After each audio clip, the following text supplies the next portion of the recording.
நாராயணாய. ஓம் குருவே சரணம். நம பார்வதி பதையே ஹர ஹர மகாதேவா. தென்னானுடைய சிவனையை போற்றி, எந்நாட்டவர்க்கும் உரிய இறைவா போற்றி போற்றி. ஆன்மீக டாக்கிஸ் அன்பர்கள் அனைவருக்கும் என் இனிய வணக்கங்கள். இந்த மார்கழி மாதம், இந்த டிசம்பர் மாதம் வந்தாலே பார்த்திங்கன்னா ஒரே இந்த விரதங்கள், அப்புறம் ஃபெஸ்டிவல்ஸ், இது இப்போ வந்து கிறிஸ்மஸ் இருக்குது, அப்புறம் பார்த்திங்கன்னா இந்த இப்போது நமக்கு ஐயப்பன் சீசன், ஒரே மக்கள் எல்லாருமே பார்த்திங்கன்னா ரொம்ப அப்படியே எல்லாரும் ஒரு இதில் இருப்பாங்க, கடவுள் வழிபாட்டில் இருந்து அப்படியே அந்த மாதமே அப்படியே இயற்கையாக அமைஞ்சிருக்கு பாருங்கள். உலகம் முழுக்க இறை சிந்தனையை மேலோங்க வைக்கிற மாதிரி இருக்குது இந்த மாதமே. பாடல்கள் ஒன்றும் நம்ம ஒவ்வொரு பாடலுமே நம்ம கேட்கும் போதே ரொம்ப இனிமையாக இருந்தது. அந்த ஆண்டாளுக்கு நம்ம ரொம்ப நன்றி சொல்லணும். பாருங்கள், எவ்வளோ ஆண்டுகள் முன்னாடி இருந்தாலுமே அந்த பாடல்கள் நமக்கு இன்னும் இன்பமாக இருக்குது கேட்குறதுக்கு. கரெக்டாக இல்லைங்களா? முதல் 28 பாடல் அதுதான் வந்து ஆண்டாள் இயற்றின மாதிரி இருக்குது. அடுத்த 2 பாடல் வந்து சாற்று பாசுரங்கள் சொல்லுவோம், 29, 30. அது வந்து பலஸ்ருதி மாதிரியும், பூர்ண சரணாகதி, ஒரு குரு கிட்ட சிஷ்யன் தன்னை ஒப்படைக்கிற மாதிரியும், உன்னை தவிர வேறு எதுவும் வேண்டாம், நீ இருந்தால் போதும்ன்ற மாதிரி பூர்ண சரணாகதியை வெளிப்படுத்துறது தான் இங்கே. இது எப்படி எளிமையாக இறைவன்கிட்ட பக்தி பண்ணலாம் அப்படின்றதையும் இங்கே ஆண்டாள் வந்து அழகாக காட்டுறாங்க. இங்கே வந்து இப்போ நம்ம கடைசியாக வந்துட்டோம், கிளைமேக்ஸ்க்கு வந்துட்டோம். அதாவது என்னென்னா முடிவுரை. இது வந்து சாதா ஒரு படைப்பில், இது ஒரு தெய்வீக பண்புடையவர்கள், தெய்வீக பக்தி உடையவர்களால் படைக்கப்பட்டிருக்கிறதுனால இது இறைவனே வந்து கொடுத்ததுன்ற மாதிரி தான் சொல்லப்போனால். ஏன்னா வாழ்ந்தது ஒரு கம்மியான காலம் தாங்க, 15-20 வயசுக்குள்ளே தான். அதனால் வந்து இதுவே இறைவனே வந்து கொடுத்த மாதிரி தான் எடுத்துக்கணும். வேறு இறைவன் தான் இருக்கணும், வேறு யாரும் இருக்க முடியாது. இவ்வளோ தமிழ் வந்து பார்த்திங்கன்னா இலக்கணம் இலக்கியம் எல்லாம் வைத்து அழகாக நமக்கு கொடுத்துருக்கணும்னா சரிங்க. எப்படிங்க இந்த 30 பாடலையும் நம்ம ஞாபகம் வச்சுக்கிறது அப்படின்னா, நான் அதுக்கு உங்களுக்கு வந்து ஒரு என்ன சொல்ல போகிறேன்னா, உங்களுக்கு ஈஸியாக வச்சுக்கிறதுக்கு ஒரு 5 திருக்குறள் ஞாபகம் வச்சுக்கோங்க, அது போதும். நீங்கள் இந்த 30 பாடல்களுடைய திருக்குறளை வைத்து ஞாபகம் வச்சுக்கிறதுக்கு, நம்ம அடுத்தது பாடலை வச்சு ஞாபகம் வச்சுக்கிறதுக்கு வழி சொல்ல போகிறேன். ஆனால் திருக்குறள் எப்படி ஞாபகம் வச்சுக்கிறது, அதுக்கு 5 குறள். இருள் சேர் இருவினையும் சேரா இறைவன் பொருள் சேர் புகழ் புரிந்தார் மாட்டு. அதாவது பொருள் சேர்ந்த மொழிகளால் புகழ்ந்து பாடுபடும்போது இறைவனை நம்ம பாடினோம்னா நம்ம கிட்ட இருளும் இருக்காது. இருள் சேர் இருவினை, இருளால் வரக்கூடிய இருவினை இருக்குல்ல, தெரிந்து புண்ணியமாக வரலாம், இல்லை பாவமாக வரலாம். புண்ணியமும் நமக்கு வந்து சங்கிலி தான். நமக்கு ஞானம் மட்டும்தான் விடுதலை. ஞானமும் ஞானத்தில் உறுதியும் தான் நமக்கு விடுதலை. அதனால் புண்ணியம் பாவம் இது ரெண்டுத்தையும் கடக்கக்கூடிய இந்த இருள் சேர் இருவினையும் சேரா இறைவன் பொருள் சேர் புகழ் புரிந்தார் மாட்டு. பொருள் சேர்ந்த மொழிகளால் இறைவனை நாம் வந்து, அதாவது என்னென்னா, சும்மா திருப்பாவை வந்து வெறும் மெக்கானிக்கலாக படிக்கக்கூடாதுங்க. முதல்ல மெக்கானிக்கலாக படிக்க ஆரம்பிக்கலாம். எப்படி சொல்லுவாங்கன்னா, நெருப்பை தெரிஞ்சு தொட்டாலும் சுடும், தெரியாமல் தொட்டாலும் சுடுன்ற மாதிரி முதல்ல மெக்கானிக்கலாக படிக்க ஆரம்பிக்கலாம். இந்த முக்கியமான ஒரு விஷயம் சொல்ல மாதிரி பாருங்க, இந்த பாசுரங்கள் எப்பயுமே இந்த 30 பாசுரங்கள் தினசரியே சொல்லலாங்க. சரி, எனக்கு தினசரி சொல்கிறதுக்கு எனக்கு 30 பாசனம் பண்ணுறது டைம் இல்லை அப்படின்னு சொன்னால் 27வது பாசனமாவது அட்லீஸ்ட் சொல்லுங்கள். புரியுதா இல்லைங்களா? அதில் எல்லாமே அடக்கமாக இருக்குது. இறைவன் எப்படி ஆற்றல் மிக்கவன்றது காட்டப்படுது. அப்போ நமக்கு வந்து அப்போ இறைவனை பற்றணுன்ற ஒரு ஆசை இருக்கும். நம்மளோட துன்பம் வரும்போது நம்ம இறைவனை பற்றணுன்ற ஒரு ஆசை இருக்கும். எனக்கு அந்த நம்பிக்கையே இல்லைன்னு வச்சுக்கோங்க. அப்போ என்ன பண்ணுவோம்? அப்போ இதையாவது நம்ம ரொம்ப சோகமாகவே இருந்துகிட்டு இருப்போம். அப்போ இறைவனை நாம் பற்றணும். அதாவது அதுக்கு 2வது குறள், தனக்கு ஓமை இல்லாதான் தாள் சேர்ந்தார்கல்லால் மனக்கவலை மாற்றல் அரிது. நம்ம மனசில் கவலை இருக்கணும்னா, கவலை போகணும்னா யாரை நம்ம பிடிக்கணும்? இறைவனை தான் பிடிக்கணும். அதுதான் ஆண்டாள் இங்கேயும் சொல்கிறோம், ஆண்டாளும் சொல்கிறோம், அதான் வள்ளுவரும் சொல்கிறார். முதல் குறள் பார்த்துட்டோம், 2வது குறள் பார்த்துட்டோம். இருள் சேர் இருவினையும் சேரா இறைவன் பொருள் சேர் புகழ் புரிந்தார் மாட்டு, தனக்கு ஓமை இல்லாதான் தாள் சேர்ந்தார்கல்லால் மனக்கவலை மாற்றல் அரிது.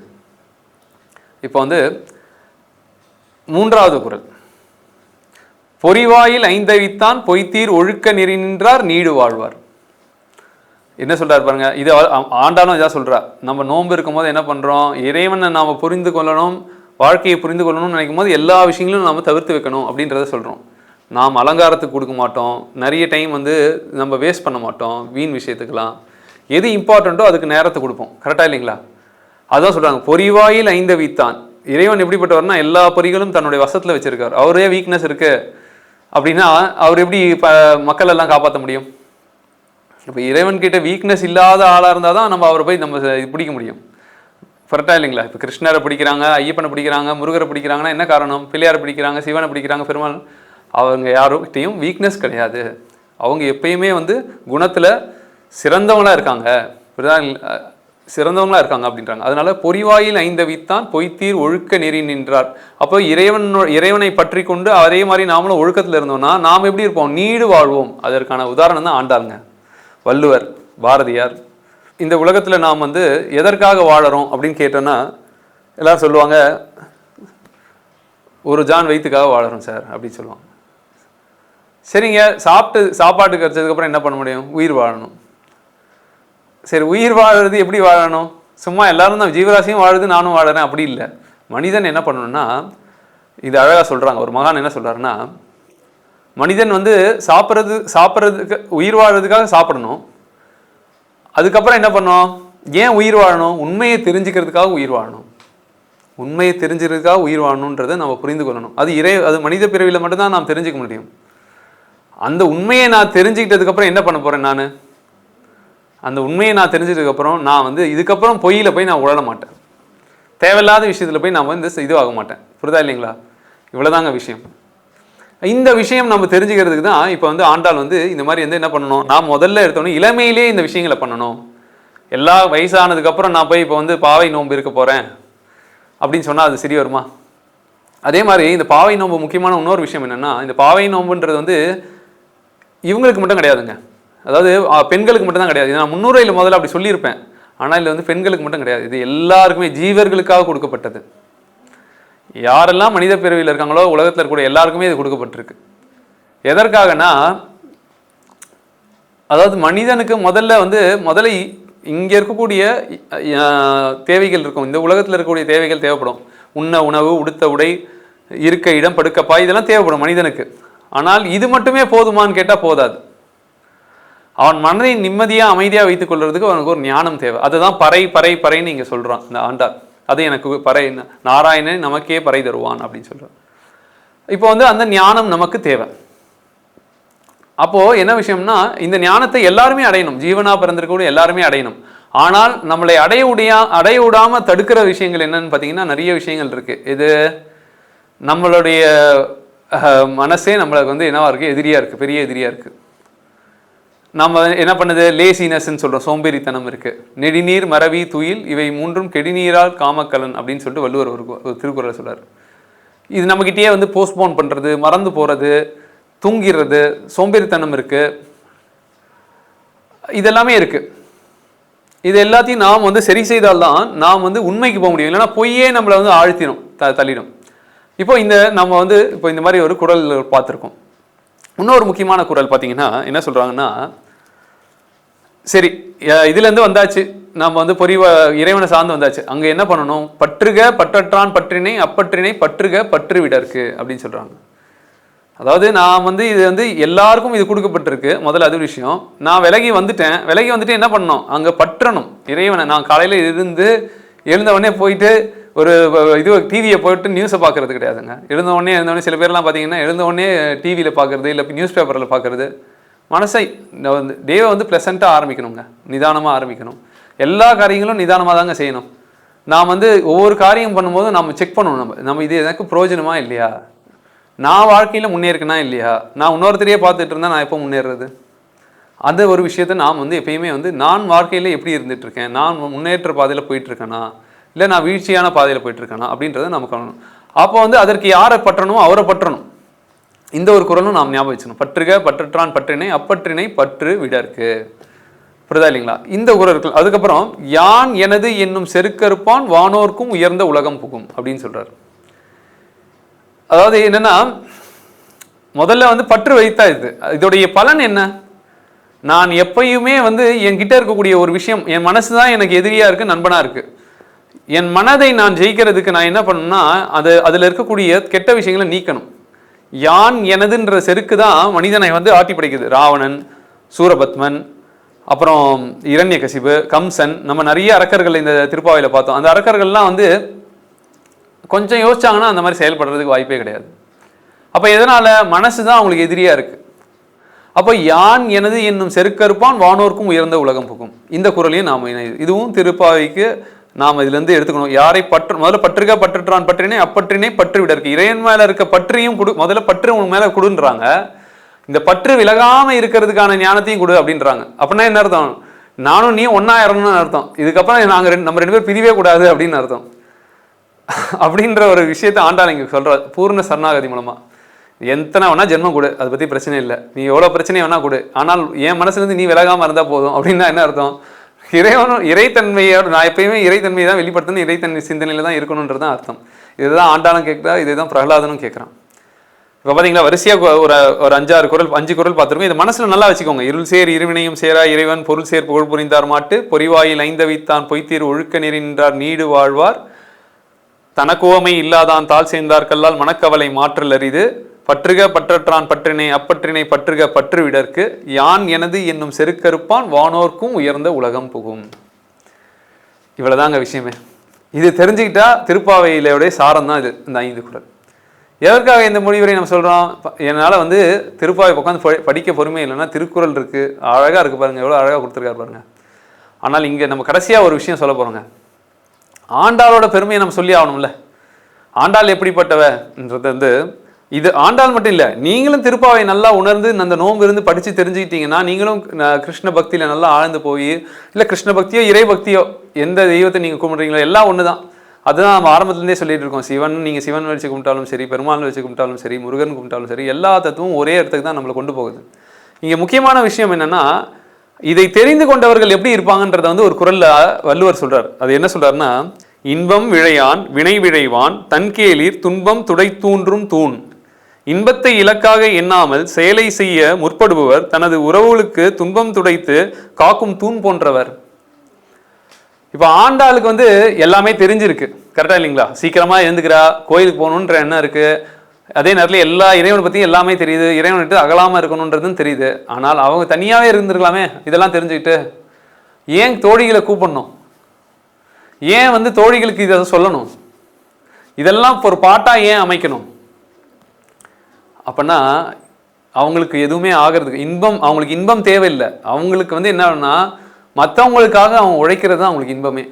அவங்க ஆல்ரெடி இன்பமாக தான் இருக்காங்க, எல்லா விஷயமும் அவங்களுக்கு தெரியும் ஆண்டாளுக்கு. இப்படிப்பட்டவங்க தாங்க மகான்கள், அப்படிப்பட்டவர் தான் வள்ளுவர், அப்படிப்பட்டவர் தான் பாரதியார்.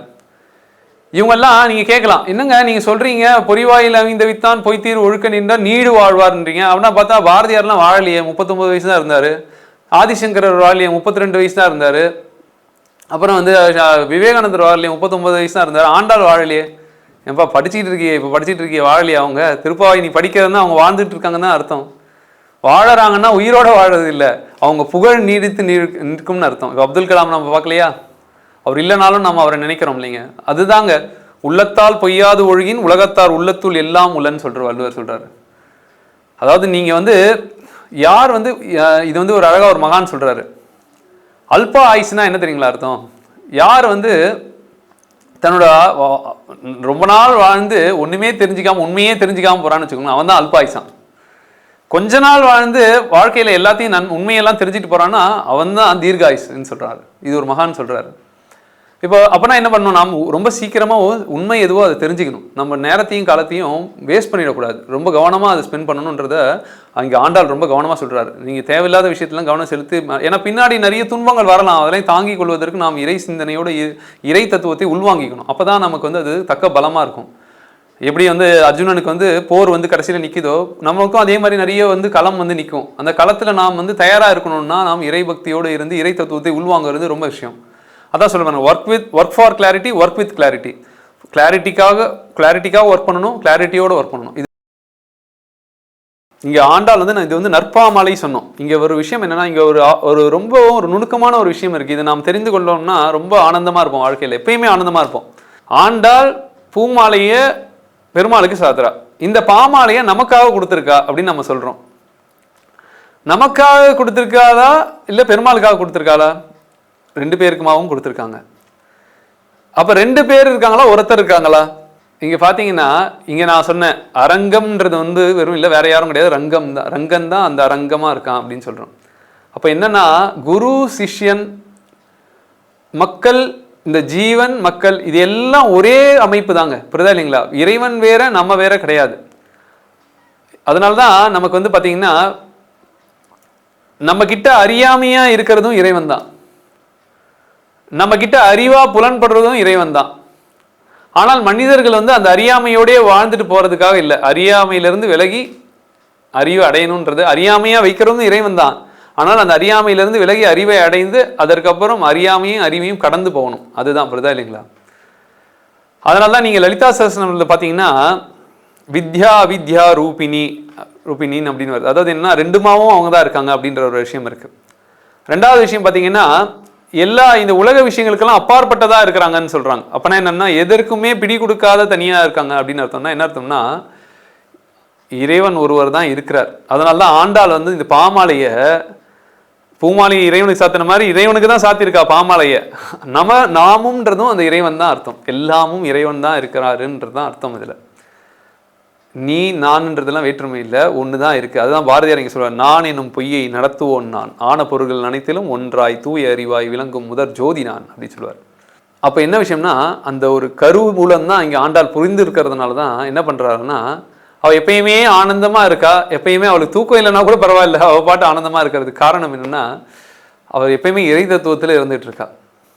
அதனால தான் அவள் வந்து இது தெரிஞ்சுக்கணும், இது வாங்க, இது தெரிஞ்சுக்கிட்டீங்கன்னா நீங்கள் எப்பயுமே ஆனந்தமாக இருக்கலாம் அப்படின்றத சொல்கிறதுக்கு தான் ரொம்ப ரொம்ப இதுவாக இருக்கா. முதல்ல இங்கே உங்களுக்கு என்னெல்லாம் வேணுமோ அதெல்லாம் கிடைக்கும்னு சொல்லி தான் கூப்பிட்டுட்டு வரா. அப்படி தான் முதல் மக்களுக்கு எல்லாருமே முதல்ல அப்படி தான் சொல்லுவாங்க. அதற்கப்புறம் தான் நாம் சொல்கிறோம் இதை விட உயர்ந்தது இருக்குமா, அந்த ஞானம் தான் ரொம்ப இம்பார்ட்டண்ட்டு அப்படின்றத வந்து அதுதான் நமக்கு ஜென்மாந்திரமாக இருக்கக்கூடிய துக்கத்தை போக்கும் அப்படின்றது தான் பறைன்னு சொல்கிறோம். அதனால தான் இந்த நற்பாமாலைக்கு வந்து ஒரு தனியங்கள் சொல்லிட்டு ஒரு நமக்கு இது இருக்குது, தனியங்கள் சொல்லுவாங்க. அதாவது என்னென்னா இந்த தலைப்பை முதல்ல இந்த நற்பாமாலைக்கு ஒரு மரியாதை, ஆண்டாளுக்கு ஒரு மரியாதை செலுத்துகிற மாதிரி தனியங்கள் சொல்லிட்டு நமக்கு வந்து ஒரு பாடல் இருக்கு. அன்னவயல் புதுவை ஆண்டாள் அரங்கற்கு பண்ணு திருப்பாவை பல்பதியம் இன்னிசையால் பாடி கொடுத்தால் நற்பாமாலை பூமாலை சூடி கொடுத்தாலை சொல்லு. ஆண்டாள் வந்து எப்படி பூமாலை கொடுத்தாலோ அந்த மாதிரி இந்த நற்பாமாலையை கொடுத்த ஆண்டாளை வந்து போற்றி பாடு அப்படின்னு சொல்லிட்டு இந்த இடத்துல வந்து நமக்கு சொல்றாங்க. பாமாலையை நமக்காக சூடியிருக்கா. என்ன விஷயம்னா வருங்கால சங்கதிகள் யார் வந்தாலுமே இதை வந்து அவங்க இதை படித்து அவங்க அறியாமையை போக்கிக் கொள்ளணும். அவங்க வந்து இறைவன் தான் எப்பயுமே நித்தியமானவன், நாம் இறைவனுக்காக தான் தொண்டு செய்யணும், இறைவனோட தான் லயம் ஆகணும் அப்படின்ற லட்சியம் வந்து தெரியணும்ல. வருங்கால சங்கதிகளும் செல்லணும், இருக்கிற சங்கதிகளும் தெரியணும்ல. அதை வந்து ஆணித்தனமா கொடுத்துட்டு போறா. இது வள்ளுவரும் கொடுக்கிறார் தன்னுடைய திருக்குறள்ல, பகவத்கீதையில் கிருஷ்ணரும் கொடுக்கிறார், சிவபுராணத்துல மாணிக்கவாசரும் கொடுக்கிறார்.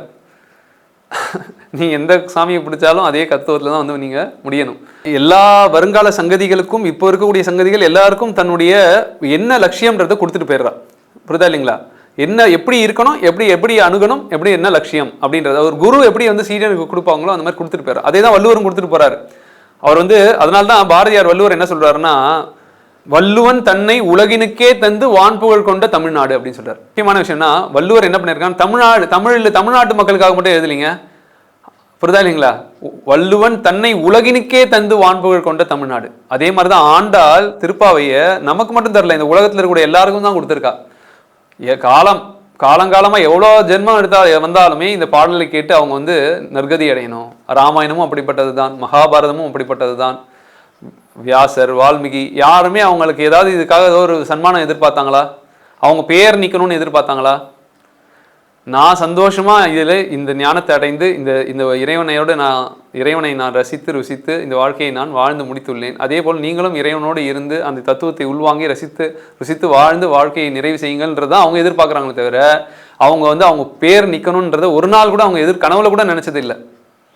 அப்படிதாங்க இருக்கணும். அதனால தான் யான் எனது என்னும் செருக்கறுப்பான் வானோர்க்கும் உயர்ந்த உலகம் புகும்ன்றதோடைய அர்த்தம். அதனால தான் இவங்க அப்படி இருக்காங்க.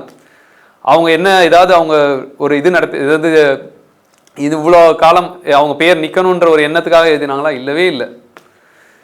எல்லாரும் நல்லா இருக்கணும், நான் நல்லா இருந்தேன், எல்லாரும் நல்லா இருக்கணும் அப்படின்ற ஒரு எண்ணம் தான். இப்போ அதே மாதிரி இப்போ இன்னும் நம்ம நெக்ஸ்ட் என்னென்னா இந்த பாடலில் திருப்பாவையில் ஒரு சுவாரஸ்யமான விஷயங்களோட நம்ம முடிப்போம். என்ன விஷயங்கள்னா ஒரு கதைன்னு எடுத்தீங்கன்னா அந்த கதையில் எப்பயுமே வந்து ஒரு ஹீரோ இருப்பார், அப்புறம் ஒரு வில்லன் இருப்பார். வாழ்க்கையில் பார்த்தீங்கன்னா என்ன இருப்பாங்கன்னா ஒரு தாய் தந்தை ஒரு குழந்தை இருப்பாங்க, ஒரு குரு சீடன், இந்த மாதிரி இருப்பாங்க. இங்கே என்ன ஆகுதுன்னா இந்த பாடலில் பார்த்தீங்கன்னா 30 பாடலில் முதல்ல ஒரு 15 பாடல்கள் எடுத்து பார்த்தீங்கன்னா ஒரு சாதா ஒரு மனிதன் எப்படிலாம் இருப்பான் அப்படின்ற மாதிரி காட்டுற மாதிரி அவனை வர்ணிக்கிற மாதிரி இருக்கும். என்ன பண்ணுவான் பார்த்தீங்கன்னா, இப்போ வந்து பார்த்தீங்கன்னா நம்மளோட சாதாரணமாக ஒரு ஒரு இப்போ இருக்கக்கூடிய நடைமுறையில் இருக்க மக்கள்லாம் எடுத்து பார்த்தீங்கன்னா எப்படி இருக்கும்? ஒரு சாதாரண ஒரு மனிதனை போய் நம்ம வீட்டில் போய் ஷூட் எடுக்க போகிறோம்னா அவன் எப்படி இருப்பான்?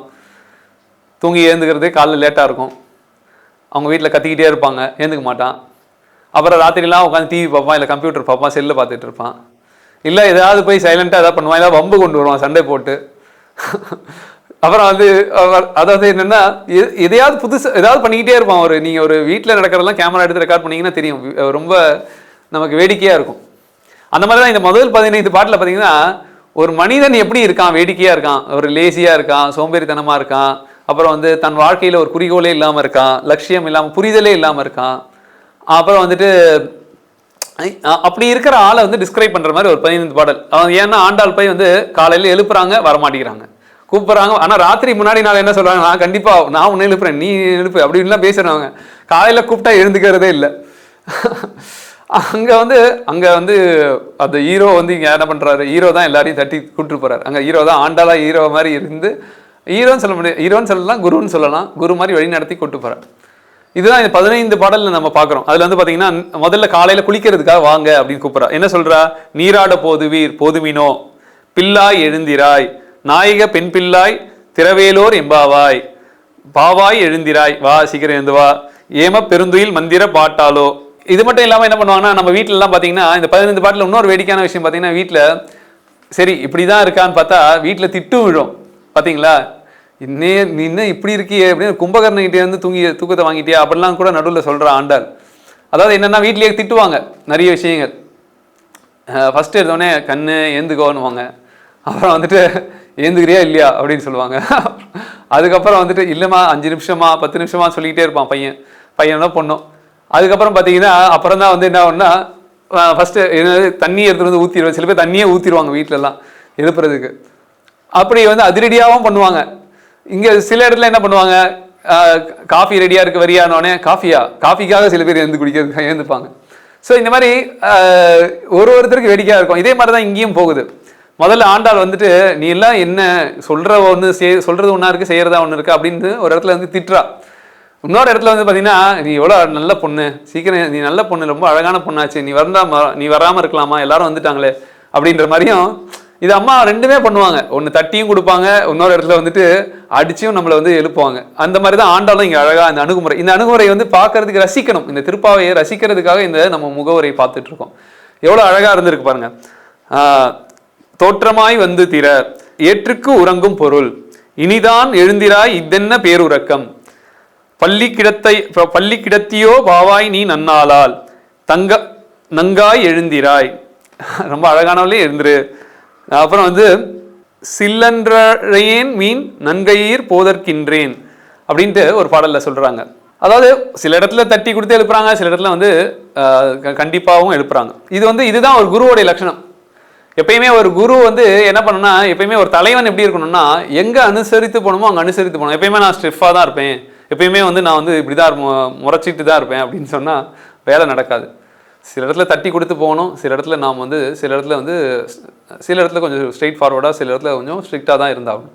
இதுதான் ஒரு தாய் தந்தையர் பிள்ளையை எப்படி அணுகணும், ஒரு குரு சிஷ்யனை எப்படி அணுகணும், ஒரு அரசன் எப்படி இருக்கணும், இதெல்லாமே ஆண்டாள் இந்த இடத்துல இந்த பாடலில் மறைமுகமாக சொல்கிறா. இந்த இடத்துல பார்த்தீங்கன்னா சில்லென்ற அழையின் மீன் நன்கையீர் போதற்கின்றேன் அப்படின்னும் சொல்கிறாங்க. இதெல்லாமே வந்து எழுப்பும் போது எப்படி அந்த ஒரு சிஷ்யனை எப்படி ஒரு குரு அணுகிறாரு அப்படின்றத காட்டுறதுக்கு தாங்க. அது மட்டும் இல்லாமல் அதாவது இப்போ நம்ம வந்து முடிவுரை பார்த்துட்டு இருக்குல்ல, இப்போ 2ஆக பிரிக்கிறோம். எப்படி பிரிக்கிறோன்றதை மட்டும் நல்லா தெரிஞ்சுக்கோங்க. ஒரு பாகம் வந்து ஜீவர்களாகிய, அதாவது அறியாமையில் இருக்கக்கூடிய ஜீவர்கள், எதுவுமே தெரியாதுன்ற ஒரு ஜீவன். இன்னொரு பாகம் வந்து எப்படின்னா அவங்களை வழிநடத்தக்கூடிய குரு, அவர் வந்து எது லட்சியம்ன்றதை காட்டுறதுக்காக அவங்களை தட்டி எழுப்பி கூட்டு போகிற குரு. அங்கே தான் ஆண்டாள் வந்து அந்த ரோலை பண்ணுறார். ஜீவர்களாக இருக்கிறது தான் நாமன்னு வச்சுக்கோங்களேன். இப்போ ஜீவன் எப்படி இருக்கும், ஒரு குரு கிட்ட சிஷ்யன் பார்த்தீங்கன்னா, சிஷ்யன்னாலே ஒரு எப்பயுமே வந்து பார்த்தீங்கன்னா அவங்ககிட்ட நிறைய பார்க்கறதுக்கே நிறைய ஒரு வேடிக்கையான விஷயங்கள் இருக்குங்க. அவன் வந்து பார்த்தீங்கன்னா எழுந்துக்க மாட்டான் காலையில். அப்புறம் பார்த்தீங்கன்னா ஒன்று இது செய்யினா அது மாற்றி செய்வான். அப்புறம் வந்து சொல்கிற மாதிரி செய்ய மாட்டான், செய்கிற மாதிரி சொல்ல மாட்டான். அப்போ இதெல்லாம் வந்து என்னென்னா எல்லாமே குரு வந்து எல்லாத்தையும் அனுசரித்து தான் போகணும். இப்போ ஆண்டாள் வந்து என்ன பண்ணுறா, வெளிலேருந்து கதவு தட்டி பனியில் நின்று தட்டிகிட்டு இருக்கா காலையில் சீக்கிரம் இருந்து. எல்லாரையும் கூட்டி திரட்டிட்டு போனா கூட ஒரு ஆள் வர மாட்டேங்கிறாங்க. எல்லாரும் வந்துட்டாங்களா உள்ளேருந்து ஒத்தி கேட்குறா. வெள்ளவா முதல்ல அப்படின்னு சொல்கிற ஆண்டாள். ஸோ இங்கே ஒரு விஷயம் என்னென்னா, இப்போ குருக்குன்னு ஒரு டஃப் இருக்குது. சிஷ்யனை வந்துட்டு இப்படியே கரையேற்றணும். சிஷ்யனுக்கு தெரியவே இல்லை, அவன் சம்சாரத்தில் இருக்கான்னு தெரியலை. ஆனால் குருக்கு தெரியுது, இது கண்டிப்பாக கொடுத்துட்டு போனோம், எப்படியாவது யாருக்காவது கொடுத்துட்டு போனால் தான் அடுத்து வருங்கால சங்கதிகள் இதை தெரிஞ்சுக்கிட்டு நல்லா இருப்பாங்க, இவனும் நல்லா இருப்பான், அடுத்தவங்களும் நல்லா இருப்பாங்க வருங்கால சங்கதிகள் அப்படின்ட்டு குருக்கு அந்த தாபம் இருக்குது. அப்போ என்ன விஷயம்னா, இப்போ இங்கே பார்த்தீங்கன்னா, அப்போ நம்ம வந்து ஜீவர்களுக்கான விஷயமும் இதில் இருக்குது, குரு எப்படி அணுகணுன்றதும் இருக்குது, குரு எப்படி கொண்டு பொறுமையாக இருக்கணுன்றதும் இங்கே இருக்குது. இங்கே இன்னொரு விஷயமும் இருக்குது. இங்கே வந்து நமக்கு வந்து எல்லா பாடல்லையும் இறைவனோட லட்சணத்தையும் இங்கே சொல்கிறாங்க ஆண்டாள். இறைவன் சரி, லட்சிய பொருளான இறைவன் எப்படிப்பட்டவர் அப்படின்றத வந்து ரொம்ப அழகாக ஆழமாக சொல்கிறாங்க. இது வள்ளுவரும் சொல்கிறாரு, இங்கே ஆண்டாலும் அழகாக அந்த பாடல். இதை நீங்கள் எல்லாம் பாகவதம் இதெல்லாம் நீங்கள் படித்தாதான் இந்த விஷயங்கள்லாம் கொண்டு வர முடியும் உள்ள. ஆனால் இது எல்லாத்தையும் இந்த 30 பாடலுக்குள்ளே அடக்கி இருக்கிறது ஒரு பெரிய விஷயங்க. இதெல்லாம் நம்ம இந்த பாடலுக்குள்ளேயே அதனால தான் இதை தினசரி பாராயணம் பண்ணோம்னு நம்ம சொல்கிறோம். அதை நம்ம ஒன்று ஒன்றா பார்க்க போகிறோம். எப்படிலாம் இறைவனை வந்து நம்ம இங்கே வந்து வர்ணிக்கிறா, இறைவனுடைய லட்சணம் என்ன அப்படின்றத நம்ம இங்கே வந்து எடுத்துக்கலாம். இப்படிதான் இல்லை, நந்தகோபாலன் குமரன் யசோதை இளஞ்சிங்கம், நந்தகோபன் குமரன் யசோதை இளஞ்சிங்கம், நாராயணன் நமக்கே பறை தருவான். இறைவனும் நம்மளை மாதிரி சாதாரண மனிதராக இருக்கக்கூடியவர் தான், புரியுதா இல்லைங்களா? அவரும் சாதாரண மனிதனாக தோன்றியவர் தான், அவரும் எல்லா கஷ்ட நஷ்டங்களையும் அனுபவிச்சவர் தான். ஆனால் அவர் சிறப்பாக வாழ்ந்தாரா? அப்போ நாமளும் சிறப்பாக அவரை மாதிரி வாழ முடியும் அப்படின்றத சொல்கிறோம். பார்க்கடலுள் பைய துயின்ற பரமன் அடி பாடி. அதாவது நாம் தூங்குறதெல்லாம் பார்த்தீங்கன்னா, நம்ம தூங்க போனோம்னா எல்லாத்தையும் மறந்துடுவோம்.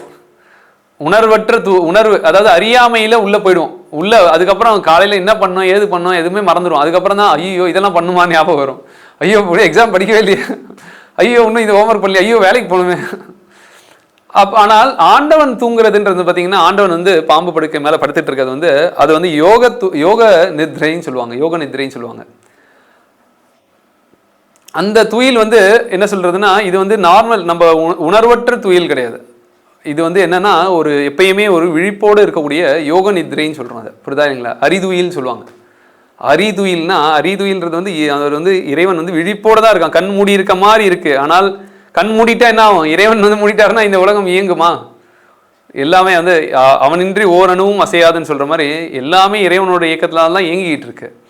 ஆனால் அப்போ இறைவன் வந்து ஒரு அலர்ட்டாக இருந்தால் தானே எல்லாத்தையும் பார்க்க முடியும். தப்பு செய்கிறவனுக்கு தண்டனை கொடுக்கணும், எல்லாரையும் ஒழுங்காக வச்சுருக்கணும் இல்லைங்க. அப்புறம் வந்து இறைவன் அப்போ என்ன விஷயம்னா, அவர் அவ்வளோ அதே நேரத்தில் ரிலாக்ஸ்டாகவும் இருக்கார். புரியுதா இல்லைங்களா? அவ்வளோ பெரிய பாம்பு, நம்ம பாம்பை பார்த்தாலே அலறி அடிச்சுட்டு ஓடுவோம். புரியுதா இல்லைங்களா? அவ்வளோ பெரிய பாம்பு மேலே நிதானமாக படுத்துக்கிட்டு காரியங்கள் எல்லாத்தையும் ரொம்ப கூல் அண்ட் காமாக பண்ணிகிட்டு இருக்கார். அடுத்தது என்ன சொல்கிறாங்கன்னா, ஓங்கி உலகளந்த உத்தமன் பேர்பாடி அப்படின்னு சொல்கிறோம். அவருக்கு வந்து 3 உலகத்தையும் தன்னுடைய கட்டுப்பாட்டில் ஒரே நேரத்தில் வச்சுட்டு இருக்கார். புரியுதா இல்லைங்களா? இப்போ நாம் இப்போ இருக்கக்கூடிய க்ஷணத்தில் வானத்தில் ஒரு விமானம் பறக்குது, அதையும் தாண்டி ஒரு அண்டத்தில் பெரிய நட்சத்திரங்கள் இருக்குது, இந்த மாதிரி பெரிய பெரிய அண்ட சராச்சரங்கள் எக்கச்சக்கமாக இருக்குது. இவ்வளோத்தையும் இயக்கிக்கிட்டு இருக்கார் ஒரே க்ஷணத்தில். கடல் இருக்குது, அதுக்கான பாதாளம் இருக்குது, 14 லோகங்கள் இருக்குது. இவ்வளோத்தையும் ஆளணும்னா அவன் எவ்வளோ பெரிய திறமை உள்ளவனாக இருக்கணுங்க. அப்போ இறைவன்கிட்ட நாம் எவ்வளோ இறை தத்துவத்தை நாம் உணர்ந்துட்டோம்னா, அதோட சேர்ந்து இருந்தோம்னா நமக்கு எவ்வளோ நல்ல பயன்கள் இருக்குன்றத ஆண்டாள் மறைமுகமாக சொல்கிறார். எப்படிப்பட்டவன்றதார் சொல்கிறார். அதாவது நீங்கள் ஒரு பிடிக்கணும்னாலும் பிடிச்சாலும் கரெக்டாக பிடிக்கணும் அப்படின்னு சொல்கிறாங்கல்ல. அப்போ இறை தத்துவத்தை நாம் ரொம்ப கவனமாக பிடிக்க வேண்டியது. ஏன்னா மாஸ்டர், அதான் வாளறிவன் சொல்கிறார்ல வள்ளுவர், அதை சொல்கிறார். மாயனை மண்ணுவட மதுரை மைந்தனை யமுனை துறைவனை தாமோதரனை மலர் தூவி தொழுது வாயினார் பாடி மனத்தினால் சிந்திக்க பிழைகள் தூசாகும். அவன் வந்து என்ன சொல்றாரு? யமுனை துறைவனை, தாமோதரனை. அவர் சாஃப்டா இருக்க ஆள்கிட்ட சாஃப்டா இருக்காரு, கடுமையா இருக்க ஆள்கிட்ட இப்போ பார்த்தீங்கன்னா நம்ம கோபிகையர்கள் கிட்ட எப்படி இருக்கா? ரொம்ப சுட்டித்தனமா, ரொம்ப ரொம்ப அவங்க எல்லாரும் அவங்கள நேசிக்கிற மாதிரி இருக்காரு. அரக்கர்கள் கிட்ட சிம்ம சொப்பனமா இருக்கிறார். இதுதாங்க இறைவனுடைய ரெண்டு விஷயங்களும் ஒரே இதுக்குள்ளே இருக்கு பாருங்க. இது நம்ம கிட்டையும் அந்த மாதிரி இருக்கும். அந்த மாதிரி தான் இருக்கணும். ஒரு ராஜா அப்படிதான் இருக்கணும், ஒரு மனிதன் அப்படிதான் இருக்கணும். நிதானமா காரியங்களை அணுக தெரியணும், தர்மமா எங்க வீரத்தை வெளிப்படுத்தணும் அங்கே வெளிப்படுத்த தெரியணும், எங்க கோபத்தை வெளிப்படுத்தக்கூடாது அங்கே வெளிப்படுத்தாமல் இருக்கணும். அப்புறம் பார்த்தீங்கன்னா, வெள்ளத்தரவில் துயிலமர்ந்த வித்தினை உள்ளத்து கொண்டு முனிவர்களும் யோகிகளும் மெல்ல எழுந்து அரியன்று பேரறவும் உள்ளம் புகுந்து குளிர்ந்தேலோர் எம்பாவாய். அந்த இறைவனையே தியானம் பண்ணி நிறைய ரிஷிகள் அந்த அந்த பாம்பு மேலே ஆதிசேஷன் மேலே படுத்துருக்கிற இறைவனையே தியானம் பண்ணி எவ்வளோ பேர் வாழ்க்கையில் வந்து முனிவர்கள் வந்து நல்ல கதி அடைஞ்சிருக்கார்கள். நாமும் அந்த மாதிரி நற்கதியை மன தூய்மையையும் பிரசன்னமான மனசை அடையலாம். இறைவனை நினைத்து கொண்டே இருந்தாலே போதுங்க. இறை நாமத்தை மனத்தில் எப்பயுமே மனசு பிரசன்னமாக இருக்கும் அப்படின்றது ஆண்டாள் இங்கே சொல்கிறார். நாராயணன் மூர்த்தி கேசவனை பாடவும் நீ கேட்டே கிடத்தியோ. அதாவது நாராயணன் மூர்த்தி கேசவனை பாடவும், கேசவன்றது இங்கே ஏன் நம்ம சொல்கிறாங்கன்னா ஆண்டாள் வந்து கேசவன், அதாவது கேன்றது வந்து இவ பிரம்மாவை குறிக்குதாங்க, ச வந்து சிவனை குறிக்குதான். மூன்றுமே ஒன்றா இருக்கக்கூடியது தான் கேசவன் சொல்கிறாங்களாம். அந்த அந்த மூன்றும் ஒன்றா இருக்கக்கூடிய அம்சம் தான் கேசவன் சொல்கிறாங்க. நாராயணன் மூர்த்தி கேசவனை பாடவும் நீ கேட்டே கிடத்தியோ. அப்போ வந்து என்ன அர்த்தம்னா நாம் வந்து அந்த மும்மூர்த்தியுடைய வெளிப்பாடாக இருக்கக்கூடிய கிருஷ்ணரை நாம் வந்து எப்பயுமே வழிபட்டோம்னா நமக்கும் அந்த முழுமையான ஞானம் நமக்கு வரும் அப்படின்னு சொல்கிறாங்க. மாவாய் பிளந்தானை மல்லரை மாட்டிய தேவாதி தேவனை. இப்போ இந்த யானையை கொன்னா அப்புறம் வந்து பெரிய மல்யுத்த வீரர்கள்லாம் சாச்சிட்டான், பெரிய மலையெல்லாம்.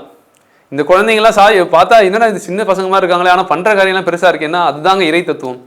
இறை தத்துவத்தை நாம் என்றைக்குமே சின்னதாக இடப்பட்டுறக்கூடாது.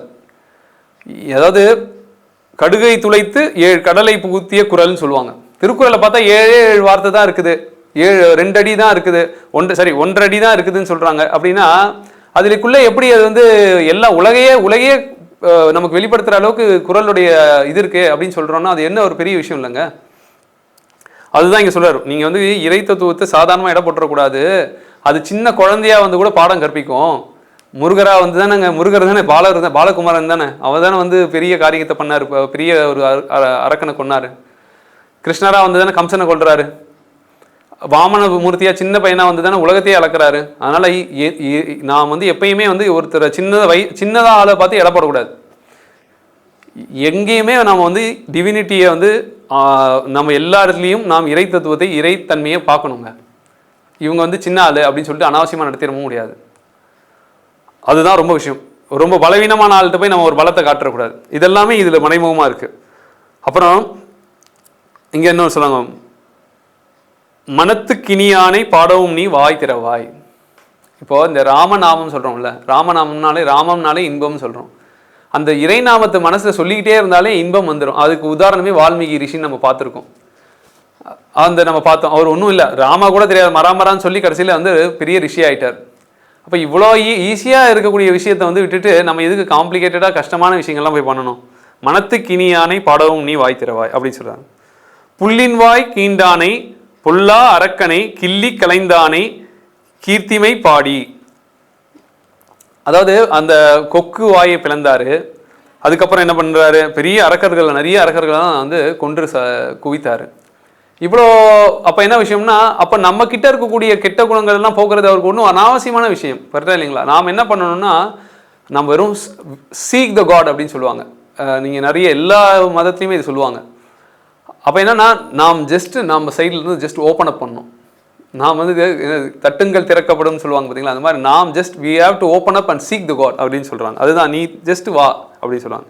சங்கோடு சக்கரம் ஏந்தும் தடக்கையன் பங்கைய கண்ணானை பாடையலோர் எம்பாவாய். இப்போ நம்ம நிறைய பார்த்துருக்கோம், இறைவனுக்கு வந்து நிறைய கைகள் இருக்கு, நிறைய தலைகள் இருக்கு, ஆனால் பாதம் 2 தான் இருக்கு அப்படின்னு நம்ம பார்க்குறோம். முருகருக்கு 6 தலை இருக்கு சொல்கிறோம். சிவனுக்கு வந்து நமக்கு 5 தலை உடையவர் அப்படின்னு சொல்கிறோம். சிவன். பிரம்மா 4 தலை சொல்கிறோம். அப்புறம் வந்து இப்போ வந்து பெருமாளுக்கு வந்து 4 கரங்கள் இருக்கு. இதெல்லாம் ஏன் தெரியுங்களா? இதோட தத்துவம் என்ன விஷயம்னா, அவர்கள் வந்து வாளறிவன் அப்படின்றத காட்டுறதுக்கு தான் நிறைய தலைகள் இருக்கு, நிறைய கைகள் இருக்கு. இப்போ அம்பாளுக்கும் பார்த்தீங்கன்னா நிறைய கைகள் இருக்க மாதிரி இருக்கும், ஆனால் பாதம் 2 தான் இருக்கும். அது என்ன விஷயம்னா, ஒன்று பக்தி யோகம்னு வச்சுக்கலாம், இல்லை கர்மயோகம் ஞான யோகம். பக்திக்குள்ளேயே கர்மம் 2மே வச்சுக்கோங்க. பக்தி யோகம் கர்மயோகம் ஒரு பாதம், இன்னொரு வந்து ஞான யோகம். அதனால தான் பாதம் எப்பயுமே 2. ஆனால் கைகள் மேலே இருக்கிறதெல்லாம் நிறைய இருக்கிறதோட விஷயம் என்னென்னா, அது வந்து அவன் வந்து இறைவனுடைய அறிவு வந்து பெரிய விசாலமானது. அவனுடைய அறிவு வந்து ஒரு சின்ன அவன் பெரியவன்றதை காட்டுறதுக்காக தான் அந்த மாதிரி நிறைய கரங்கள் நிறைய தலைகள் வைத்திருக்காங்க. அதுதான் இங்கேயும் சொல்கிறாங்க. வல்லானை கொன்றானை மாற்றாரை மாற்றழிக்க வல்லானை மாயனை பாடேலோர் எம்பாவாய். அறம் செய்யும் எம்பெருமான் நந்தகோபாலா எழுந்திராய் உலகளந்த உம்பர் கோமானே உறங்காது எழுந்திராய். இங்கே வந்து நம்மக்கிட்ட ஆண்டாள் வந்து இன்னொரு முக்கியமான விஷயமும் என்ன சொன்னான்னா, ஒரு பெரிய ஆளை நம்ம போய் நம்ம அணுக போகிறதுக்கு முன்னாடி என்ன பண்ணோம்னா, அங்கே இருக்கக்கூடிய எல்லாரையும் கீழே இருக்கவங்களையும் நம்ம மதிச்சுக்கிட்டு தான் போகணும். புரிதா இல்லைங்களா? எனக்கு அவர் தெரியும்பா, நான் டைரெக்டாக போகிறேன்ப்பா அப்படின்னு சொல்லக்கூடாது. அது இவங்க எல்லாருமே இப்போ வந்து ஒரு ஆஃபீஸில் ஒரு பெரிய ஒரு எம்டியை பார்க்க போகிறோன்னா அந்த ஆஃபீஸில் இருக்கக்கூடிய செக்யூரிட்டியும் அவரையும் நாம் மதிக்கணும். அங்கே வேலை செய்கிற ஒரு டாய்லெட் கழுவுற ஆளாக இருந்தாலும் எல்லாருமே அந்த ஆஃபீஸோடைய அங்கங்கள் தான். அவங்க எல்லாம் இருக்கிறனால தான் அந்த ஆஃபீஸ் நல்லா இருக்குது. இவங்கெல்லாம் இல்லைங்கன்னா அந்த ஓனர் நல்லா இருக்க முடியுமா? நிம்மதியாக இருக்க முடியுமா? இவங்கெல்லாம் இருக்கிறனால தான் அந்த ஓனர் நிம்மதியாக இருக்க முடியுது. கரெக்டாக இல்லைங்களா? அப்போ எல்லாரையுமே நாம் மதிக்கணும் அப்படின்றத ஆண்டாள் இங்கே வந்து மறைமுகமாக சொல்கிறேன். ஏன்னா இங்கே வந்து நந்தகோபானே எழுந்துரு, யசோதையே எழுந்துரு, அப்புறம் அண்ணனே பலராமனே எழுந்துரு, அப்புறம் நப்பின்னையே எழுந்துரு. ஏன் எல்லாரையும் எழுப்புறாங்கன்னா, நாம் வந்து இறைவனை நேரட்டாவே அணுகலாம்னா இருந்தாலுமே கூட காவலாளியே எங்களுக்கு கொஞ்சம் அனுமதி கூட நாங்கள் போகிறோம் அப்படின்னு சொல்கிறதெல்லாம் எதற்காகனா பணிவு ரொம்ப இம்பார்ட்டண்ட்டுங்க. நாம் லட்சியத்தை அடைகிறவருக்கும் அந்த பயபக்தின்னு சொல்கிறாங்க பார்த்தீங்களா, அது ரொம்ப ரொம்ப இம்பார்ட்டன்ட். அப்படி இருந்தால் தான் நாம் வாழ்க்கையில் பெரிய லட்சியத்தை அடையிறதுக்கு அதை அதனால தான் இறை தத்துவத்தோட பயபக்தி கொஞ்சம் நழுவுனா கூட. இப்போ பாருங்க, ராவணன் வந்து ரொம்ப வீரமானவன் தான், ஆனால் வந்து கடைசி சிவனை பார்க்க போகும்போது நந்தி பகவானை ரொம்பவும் கேவலப்படுத்திடுறான், ஆஞ்சநேயரை கேவலப்படுத்துறான், மரியாதை இல்லாமல் நடத்துறான். இந்த மாதிரிலாம் எதனாலன்னா நாம் அனாவசியமாக ஒருத்தரை நினைச்சிடக்கூடாது அப்படின்னு. அது சூரபத்மன் என்ன பண்ணுறான், முருகரை வந்து துச்சமாக நினைச்சிடறான். இந்த மாதிரி நாம் எங்கேயுமே வந்து இதுவாக நினைக்கக்கூடாது. இப்போ வாமனன் வந்து வாமனன் ரூபத்தில் வரும்போது பலி மகாராஜா கிட்ட, மகாபலி மகாராஜா கிட்ட கேட்குறான், 3 அடி மண் கொடுன்னு கேட்கும் போது அந்த குருவுக்கு தெரிஞ்சிருது இவன் வந்து விஷ்ணு தான் இந்த மாதிரி வந்து கேட்குறான், பலி கிட்ட வந்து நீ கொடுத்துறாத அப்படின்னு சொல்றாப்புல. ஆனால் பலிக்கு தெரியுது கடவுளே வந்திருக்கான் நம்ம முன்னாடி, அதுக்கு மேலே நம்ம என்ன கொடுக்கறதுக்கு, என்னையே சேர்த்து எடுத்துக்கோன்றான். இதுதாங்க ஒரு உண்மையான சீடன் செய்ய வேண்டிய வேலை. இறைவன் எப்படிப்பட்டவர்னா, நீ கூப்பிடலனா கூட அவர் ஒருவர் கஷ்டமாக இருக்கேன்றது வந்து உனக்கு தெரியும். இப்போ நம்ம நிறைய இடத்துல பார்ப்போம். ஒரு இடத்துல வந்து ஒருத்தர், நேற்று ஒரு கதை பார்த்தேன், என்னென்னா ஒருத்தர் காட்டுக்குள்ளே போயிட்டு இருக்காரு. அந்த காட்டில் போகும்போது அவருக்கு வந்து இதுவே தெரியல, என்ன சொல்கிறதுன்னா, அவர் வந்து வெளிச்சம் ஏற்றுறதுக்கு திரி எடுத்துகிட்டு போயிடுறாரு. இருட்டில் போயிட்டு இருக்காரு, என்ன பண்ணுறதுன்னு தெரியல. ஆனால் அந்த பக்கம் ஒரு அம்மா நடந்து வராங்க, ஒரு சின்ன பெண். எப்படிடா இந்த பக்கத்தில் இந்த ஒரு பெண் வரான்னு பார்த்தா அந்த பெண் வந்து மஞ்சள்லாம் பூசிக்கிட்டு ரொம்ப மங்களகரமாக வராலாம். அப்புறம் அந்த பெண் வந்துட்டு இந்த இலையை எடுத்து ஏற்றுங்க, அது திரியாக இருக்கும், திரி மாதிரி இருக்கும்னு சொல்கிறா. அந்த இலையை எடுத்து ஏற்றுறாரு, அது திரி மாதிரி வேலை செய்யுது. ஏற்றிட்டு பார்த்தா அந்த அம்மாவை காணும். இது நிஜமாக நடந்த ஒரு கதைங்க. எதற்கு சொல்கிறேன்னா, நாம் வந்து வாயார் கூப்பிடலனா கூட இறைவன் வந்து காத்துக்கிட்டு இருக்கான உதவி செய்கிறதுக்கு. அமரர்க்கும் முன் சென்று கப்பம் தவிர்க்கும் கலியே, பெரும் பசுக்கள் ஆற்றல் படைத்தான் மகனே அறிவுராய், அங்கன் 2 எங்கள் மேல் நோக்கிதியேல் எங்கள் மேல் சாபம் இழித்தேலோர் எம்பாவாய். உன்னுடைய 2 கண்களையும் எங்கள் மேலே செலுத்தி எங்கள் கிட்ட இருக்கக்கூடிய எல்லா பாவங்களையும் போக்கு அப்படின்றதையும் வந்து ஆண்டாள் வந்து, அதாவது என்னன்னா, இறை தத்துவத்தில் நாம் போயிட்டோம்னா, இறைவனுடைய அனுகிரகத்தை நாம் பெற்றுட்டோம்னாலே போதும், வாழ்க்கையில் வந்து நம்மக்கிட்ட எல்லா கஷ்ட நஷ்டங்களும் போயிடும். அப்படிதான் இவன் பிரகலாதன் இருக்கான், முழுக்க சரணடைந்துடுறான். அதனால அவனுக்கு எவ்வளவோ கஷ்டம். அவங்க அப்பா தூக்கி கடல்ல தூக்கி போடுறாரு, யானையை வச்சு மெரிக்க வராரு, பாம்புகளை விடுறாரு, விஷம் கொடுக்குறாரு, எதுவுமே ஒன்றுமே பண்ண முடியல. ஏன்னா அவன் வந்து முழுக்க இறைவன்கிட்ட தன்னை சமர்ப்பிச்சிட்டான். உலகம் அளந்தாய், தென்னிலங்கை செற்றாய், சகலம் உதைத்தாய், கன்று குணிலாக எரிந்தாய், குன்றை குடையாக எடுத்தாய், சென்று பகை எடுக்கும் நின் கையில் வேல் போற்றி.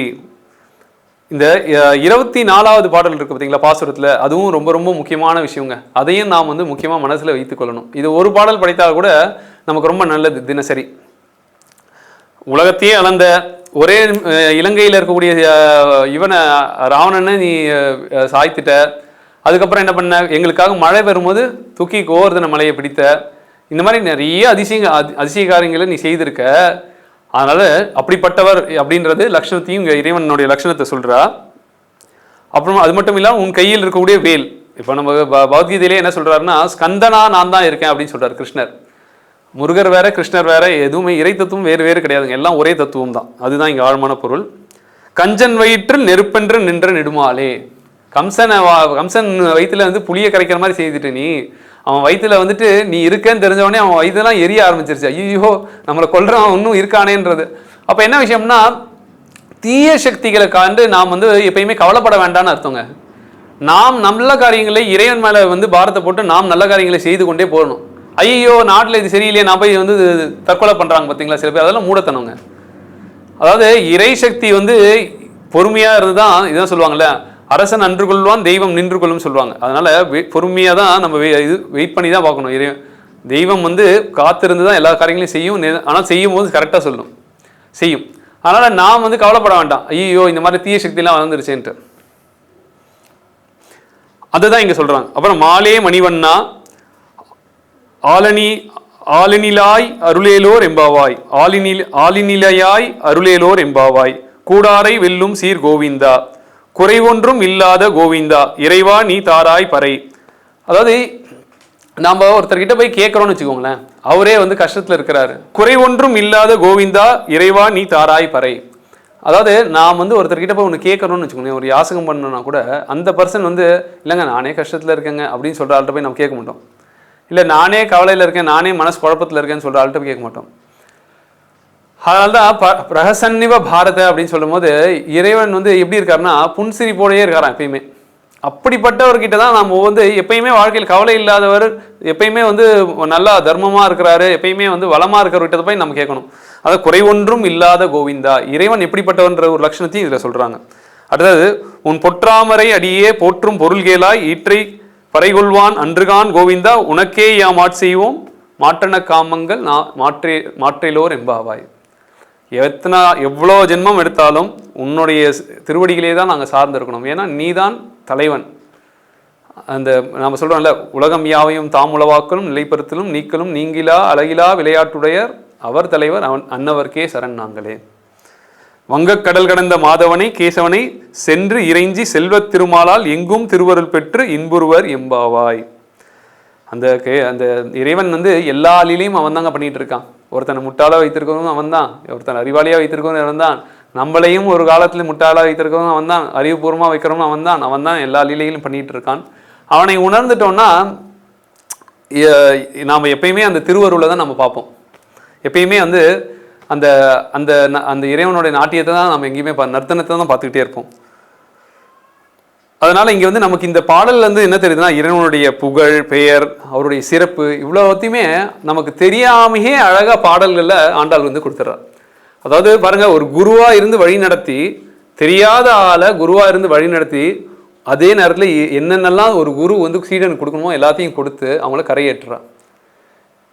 இதெல்லாம் இந்த இந்த நம்மளுடைய இந்த இந்த திருப்பாவையிலேருந்து நம்ம இவ்வளோ விஷயங்கள் தெரிஞ்சிக்க முடியுதுங்க. அதாவது என்னென்னா, ஒரு குரு சிஷ்யனுக்கு எப்படி விஷயங்களை சொல்லிக் கொடுக்கணும், குரு எப்படி இருக்கணும், சிஷ்யன் எப்படி இருக்கிறான், சிஷ்யன் எப்படி தன்னை வந்து மேலும் மேலும் உயர்த்திக்கணும், என்ன விஷயம் குரு கொடுக்கணும், எப்படியெல்லாம் விஷயங்கள் இருக்குது, எது நமக்கு உண்மை எது சத்தியம்ன்றத அவ்வளோ அழகாக 30 பாடலில் கொடுத்துருக்கா பார்த்தீங்களா. இப்படிப்பட்ட ஆண்டாளுக்கு வந்து நம்ம வந்து நம்ம எவ்வளோ ஒரு இது பண்ணாலும் நம்ம வந்து கோடி கோடியாக கொடுத்தா கூட நம்மளால் வந்து நிறைவு காண முடியாதுங்க. நம்ம செய்யக்கூடிய ஒரே விஷயம் என்னென்னா, இந்த திருப்பாவை பாசுரங்களை நாம் முடிந்த அளவு தினசரி நாம் பாராயணம். நான் சொல்லுவாங்க 24, 27 இந்த பாசுரங்கள்லாம் நாம் வந்து தினசரியே நாம் வந்து சொல்லலாம். எனக்கு நேரம் இல்லைன்னா அதை சொல்லலாம். அதே மாதிரி நான் 5 குறள் சொன்னேன், இந்த 5 குறளையாவது நாம் வந்து தினசரி 5 குறள் படிக்கலாம். இதெல்லாம் வந்து நாம் பாரதியார்களுக்கு, பாரதியார், வள்ளுவர், அப்புறம் ஆண்டாள், அப்புறம் கிருஷ்ணர், வியாச பகவான், அப்புறம் ஆதிசங்கரர், ராமானுஜர் இவங்களை போன்ற மகான்களுக்கெல்லாம் நாம் செய்யக்கூடிய பெரிய பெரிய சுகர், இவ்வளோ பெரிய மகான்களுக்கெல்லாம் நாம் செய்யக்கூடிய பெரிய ஒரு இதுவாக இருக்குங்க. நாம் செய்யக்கூடிய ஒரு பெரிய இறை தொண்டாக இருக்குங்க. வருங்கால சங்கதிகளுக்கு செய்யக்கூடிய பெரிய இறை தொண்டாக இருக்கும். அதனால் இதுதான் சாரம்ங்க. கடைசியாக நாம் வந்து இந்த ஸ்லோகத்தோடு முடிப்போம். அறிவிலே தெளிவு நெஞ்சிலே உறுதி அகத்திலே அன்பினோர் வெள்ளம் பொறிகளின் மீது தனி அரசாணை பொழுதெல்லாம் நினது பேரருள் நெறியிலே நாட்டம் கர்மயோகத்தில் நிலைத்திடல் என்றிவை அருளாய் குறிகுணம் ஏதும் இல்லதாய் அனைத்தாய் குலவிடு தனிப்பரம் பொருளே எண்ணிய முடிதல் வேண்டும் நல்லவே எண்ணல் வேண்டும் திண்ணிய நெஞ்சம் வேண்டும் தெளிந்த நல்ல அறிவு வேண்டும் பண்ணிய பாவமெல்லாம் பரிதிமுன் பணியே போல நன்னிய நின்முன் இங்கு நசித்திடல் வேண்டுமன்னாய். ஆண்டாளுக்கு கடைசியாக ஒரு வாழ்த்து பாடல் பாடி முடிச்சிடலாம். கோதை பிறந்த ஊர் கோவிந்தன் வாழும் ஓர் ஜோதி மணிமாடம் தோன்றும் ஓர் நீதியால் நல்லபத்தர் வாழும் ஓர் நான்மறைகள் ஓதும் ஓர் வில்லிபுத்தூர் வேதம் கோனோர் பாதகங்கள் தீர்க்கும் பரமனடி காட்டும் வேதம் அனைத்திற்கும் வித்தாகும் கோதை தமிழ் ஐயைந்தும் அறியாத மானிடரை வையம் சுமப்பதும் வம்பு. திருவாடிபுரத்து ஜகத்துதித்தால் வாழியே, திருப்பாவை 30 செப்பினால் வாழியே, பெரியாழ்வார் பெற்றெடுத்த பெண் பிள்ளை வாழியே, பெரும்பூதூர் மாமுனிக்கு பின்னானால் வாழியே, 143 உரைத்தால் வாழியே, உயர் அரங்கற்கே கன்னி யுகந்தளித்தால் வாழியே, மறுவாரும் திருமல்லி வளநாடி வாழியே, வன்புதுவை நகர்கோதை மலர்பதங்கள் வாழியே, வன்புதுவை நகர்கோதை மலர்பதங்கள் வாழியே. பூர்ணமத பூர்ணமிதம் பூர்ணாத் பூர்ணமுதச்யதே பூர்ணஸ்ய பூர்ணமாதாய பூர்ணமேவாவசிஷ்யதே. ஓம் சாந்தி சாந்தி சாந்தி. ஹரிஹி ஓம் ஸ்ரீ குருப்யோ நமஹ. ஹரிஹி ஓம் ஸ்ரீ கிருஷ்ணார்ப்பணமஸ்து.